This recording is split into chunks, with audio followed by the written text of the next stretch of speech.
اللہ عز و جل فرماتے ہیں، احسان کا بدلہ تو بس احسان ہی ہے، اس کے علاوہ اور کوئی بدلہ احسان کا ہو ہی نہیں سکتا۔ اگر کوئی انسان احسان کرے گا تو بدلے میں اللہ عز و جل وہ بھی احسان ہی عطا فرمائیں گے۔ فَبِأَيِّ آلَاءِ رَبِّكُمَا تُكَذِّبَانِ، لوگو اب تم اپنے رب کی کون کون سی نعمت کو جھٹلاؤ گے؟ یہ بھی تو تمہارے رب کی نعمت ہے کہ تم احسان کرو گے تو تمہارا رب تمہیں احسان ہی عطا فرمائے گا۔ احسان کیا چیز ہے؟ رسول اللہ صلی اللہ علیہ وسلم صحابہ کرام رضی اللہ عنہم کی موجودگی میں تشریف فرما ہیں۔ اللہ مالک الملک نے یہ احسان امت کو بتانے کے لیے اور صحابہ کرام رضی اللہ عنہم کو سکھلانے کے لیے جبریل امین علیہ الصلوۃ والسلام کو بھیجا۔ جبریل امین علیہ الصلوۃ والسلام انسانی شکل میں نبی کریم صلی اللہ علیہ وسلم کے سامنے آ کر بیٹھ گئے اور انہوں نے کئی باتیں آپ صلی اللہ علیہ وسلم سے پوچھی۔ آپ صلی اللہ علیہ وسلم نے ان کو ان باتوں کا جواب دیا۔ اس میں سے ایک بات انہوں نے امت کو سکھانے کے لیے یہ پوچھی، مل احسان، اے اللہ کے رسول صلی اللہ علیہ وسلم یہ احسان کیا ہے؟ اللہ مالک الملک جو قرآن میں کہتے ہیں جو احسان کرے گا اللہ تعالیٰ اس کو احسان ہی عطا فرمائیں گے، تو یہ احسان ہے کیا چیز؟ اللہ کے رسول صلی اللہ علیہ وسلم نے فرمایا، الاحسان ان تعبد اللہ کأنک تراہ، احسان یہ ہے کہ مسلمان ایسے اللہ رب العزت کی عبادت کر گویا کہ تو اللہ تعالیٰ کو دیکھ رہا ہے۔ فَإِن لَّمْ تَكُن تَرَاهُ فَإِنَّهُ يَرَاكَ، اور اے مسلمان اگر یہ مزاج نہیں ہے، عبادت کے اس درجے پر فائز نہیں ہوئے، احسان کے اس درجے پر فائز نہیں ہوئے کہ گویا میں اللہ تعالیٰ کو دیکھ رہا ہوں، تو کم از کم درجہ یہ ہے کہ تمہیں یہ تصور تو عبادت کرتے ہوئے ضرور ہونا چاہیے کہ میرا رب مجھے دیکھ رہا ہے۔ رسول اللہ صلی اللہ علیہ وسلم نے واضح طور پر جبریل امین علیہ الصلوۃ والسلام کے سوال کے جواب کے اندر احسان بتا دیا اور قیامت تک انسانوں کو اس بات کا علم دے دیا کہ مسلمانوں عبادت کرنے کے دو ہی طریقے ہیں۔ ہم نے اس کا مفہوم یہ سمجھا ہے کہ نماز پڑھنے کے دو ہی طریقے ہیں، عبادت کرنے کے دو طریقے ہیں۔ اصل کوئی عبادت ہم نے کرنی ہے، اس عبادت میں دو حالتوں سے خالی نہیں ہونا چاہیے ہمیں، کہ یہ عبادت کر رہا ہوں گویا کہ میں اللہ کو دیکھ رہا ہوں، اور اگر یہ طریقہ نہیں، یہ تصور نہیں، تو کم از کم یہ تصور تو پکا ہے کہ میرا رب تو دیکھ رہا ہے۔ ہم کھانا کھا رہے ہیں، بسم اللہ بھی پڑھی ہے، تصور ہی کوئی، کیونکہ ہم نے اس کو عبادت سمجھا ہی نہیں۔ کاش کہ ہم اس کو عبادت سمجھتے، کھانا کھانے لگے ہیں، میرا رب مجھے دیکھ رہا ہے، کھانا میں نے کیسے کھانا ہے، حلال کھانا ہے حرام کھانا ہے، گھر سے نکلتے وقت دعا پڑھ رہے ہیں، عبادت ہی۔ ہم آرام سے رٹے رٹائے لفظ پڑھ رہے ہیں، بسم اللہ توکلت علی اللہ ولا حول ولا قوۃ الا باللہ۔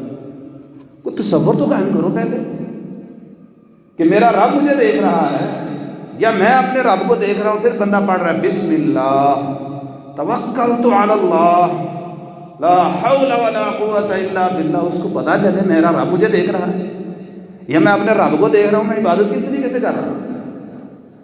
اسی طرح بازار میں گئے، چپ کر کے دعا پڑھ دی، بس اتنا زیادہ اجر و ثواب حاصل ہو جائے گا، لا الہ الا اللہ وحدہ لا شریک لہ، چپ کر کے پڑھ دی۔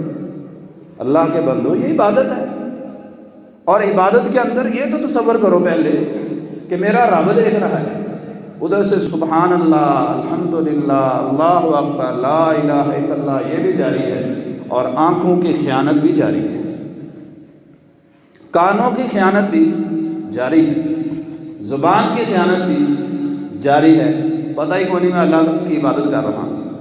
تو ہم مسلمانوں کو اللہ مالک الملک نے حقیقت میں یہ دو مرتبے ہی دیے ہیں، ان دو مرتبوں سے خالی ہم کبھی نہیں ہو سکتے۔ اللہ کے لیے جو بھی عبادت ہم سر انجام دیں اپنے اوپر یہ پابندی عائد کریں، صرف نماز میں نہیں، صرف نماز میں نہیں۔ میں نے تو جب سے ہوش سنبھالی ہے پڑھنے پڑھانے کا اللہ تعالیٰ نے جو موقع دیا ہے، ہم نے بھی یہی بچوں کو پڑھایا ہے، یہی سیکھا ہے ہم نے کہ جب بندہ نماز پڑھے تو ایسے کھڑا ہو جیسے اس کا رب اس کو دیکھ رہا ہے یا وہ اپنے رب کو دیکھ رہا ہے۔ تو یہ معنی ہی نہیں اس حدیث کا کہ نماز تو ایک حالت ہوئی، روزہ رکھتے ہوئے یہ نہیں پتہ ہونا چاہیے، زکوٰۃ دیتے ہوئے یہ پتہ نہیں ہونا چاہیے، یہ تصور نہیں ہونا چاہیے، ذکر اذکار کرتے ہوئے یہ تصور نہیں ہونا چاہیے۔ جہاں بھی بندہ کچھ بھی کام سر انجام دیتا ہے، ہر جگہ پر مسلمان کو ہمیشہ یہ تصور رکھنا پڑے گا کہ میرا رب مجھے دیکھ رہا ہے۔ اگر یہ تصور نہیں تو یہ تو رکھے نا میں اپنے رب کو دیکھ رہا ہوں۔ دو تصوروں میں سے مسلمان کبھی خالی نہیں ہو سکتا۔ موجودہ حالات میں ہم مسلمان عذاب الہی کا شکار ہوئے، اس کی بنیادی وجہ یہی ہے کہ عبادات تو ہم سر انجام دے رہے ہیں لیکن عبادتیں ان دونوں حالتوں سے خالی۔ تو جو عبادت ان دونوں حالتوں سے خالی ہو، یقین جانیے وہ عبادت ہے ہی۔ لاکھ ہم اپنے آپ کو تسلی دیتے رہیں، دیکھیں جی اتنی جلدی تو نہیں ہوتا، اب کتنی جلدی آپ کرنا چاہتے ہیں؟ ایک بندہ جوانی میں اس نے عبادت شروع کی، بوڑھا ہو گیا، اب وہ کتنی جلدی چاہتا ہے؟ پتہ نہیں عمر نے کب وفا کرنی یا کب نہیں کرنی، کب ختم ہو جانی عمر۔ وہ بندہ کہہ رہا ہے ابھی اتنا تصور تو نہیں ہے، اس کو نہ رکوع کا پتہ ہے، نہ سجدے کا پتہ ہے، نہ دعائیں پڑھنے کا پتہ ہے، نہ ذکر و اذکار کا پتہ ہے، نہ قرآن مجید کی تلاوت کا پتہ ہے۔ ترجمہ پڑھنا تو بعد کی بات ہے نا، اس کے اوپر غور و فکر کرنا یہ تو بعد کی بات ہے۔ لیکن کوئی بھی عبادت جب انسان سر انجام دے، اس کی زبان ہل رہی ہے، اگر اس کا جسم حرکت کر رہا ہے تو کم از کم تصور تو یہ رکھے نا میرا رب مجھے دیکھ رہا ہے۔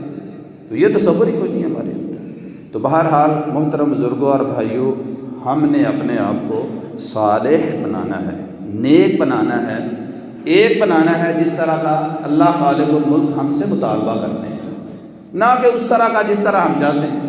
جس طرح ہم چاہتے ہیں نیک بننا، عبادت گزار بننا، صالح اور جو ہے نا مصلحین کی صف میں شامل ہونا، اس طرح کا نہیں بننا۔ جس طرح کا اللہ مالک الملک چاہتے ہیں اس طرح کا ہمیں کرنا چاہیے۔ اللہ تعالیٰ سے دعا ہے اللہ تعالیٰ ہمیں قرآن و سنت کو سمجھنے اور اس کے مطابق زندگی گزارنے کی توفیق عطا فرمائے۔